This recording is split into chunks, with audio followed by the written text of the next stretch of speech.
Isn't it fucking crazy that our only job is to maintain a frequency of gratitude long enough for the thing that we want because it already exists and we just have to tap in? But there are so many cock blocks in this physical dimension that are continuously reeling us back into limitation, and that is why it feels so fucking difficult, because it is actually not difficult at all to just decide that it exists and that it's done and that it's yours and that you have it and that it's on its way, but it's already here and it's yours, and you receive it fully in your heart and you receive it fully in your spirit.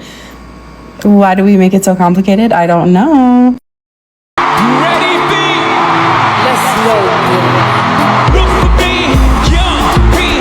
Isn't it fucking... When you begin to ignore reality, magic really starts to occur in your life. And for a lot of people, this seems counterintuitive. Don't I need to focus on what I want? Don't I need to focus on reality in order to create what I want? But in fact, when you start to ignore reality in the ways that we cover in this video today, what you want then actually starts to fly in. When you start to take your attention off of certain things, it creates the space for the things you desire to come in. And we're going to explain at a deep level how this all works, exactly how to do this. I'm even going to give you a very powerful visualization meditation that is going to let you do this so effectively that you're going to find more of the things you want to manifest just zooming into your life. So that's what we're going to be covering in this video, why ignoring reality is actually how you create reality powerfully. And that may seem like a contradiction, but we will go over exactly why this is the case. And not only am I going to tell you why and show you why this is the case, but I'm going to start giving you the tools in this video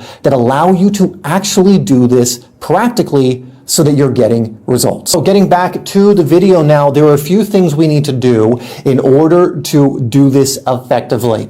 Because it's not that you're going to be ignoring all of reality. Let's make that clear. But you are going to be ignoring the part of reality most people think you should be giving the most attention to. And so we'll jump into what that means. Again, there's certain things you actually need to start giving more attention to that most are not. And then taking your attention off certain things or aspects of reality that most people are putting most of their attention on, right? So what this really means is you're ignoring the part of reality that most people believe is absolute and most people believe is running their life, but it actually isn't, because they don't know the true rules to the game of reality creation. So the first thing when it comes to this, and again, all this will be explained, is you have to do something called reduce the significance.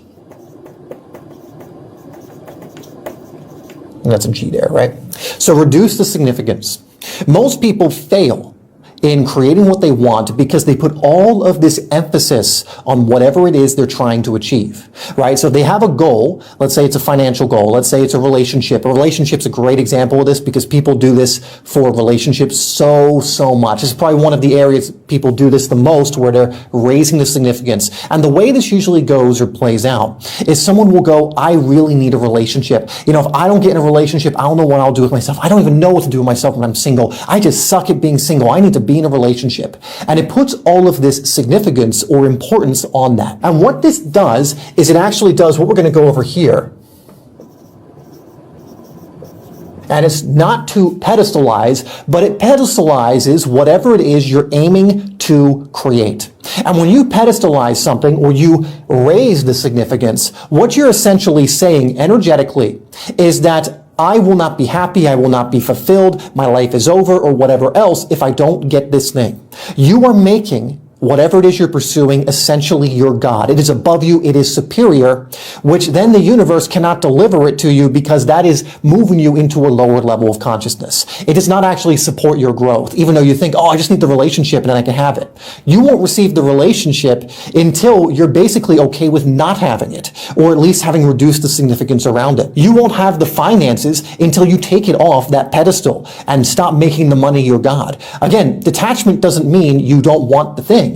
It means you stop elevating it to this pedestalized area that a lot of people will. Oh, my life would be so much better if I have X, Y, and Z. No, you will have X, Y, and Z when your life is better. And what that means is when you start elevating your consciousness and your vibration and your frequency, then that thing will start coming into your life because it matches it. Most people are always waiting until something happens to feel good, rather than feeling good and recognizing that's when things start to happen.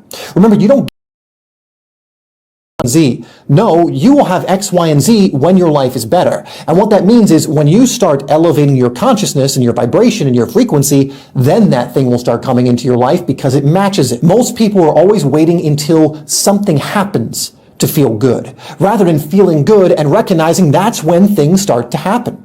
Remember, you don't get what you want, you get who you are. And who you are is a combination and mixture of your vibration, the frequency you're on, and the energy that you emit, the energy signal that you're sending out. That is the makeup of you at the end of the day that is being responded to by the universe.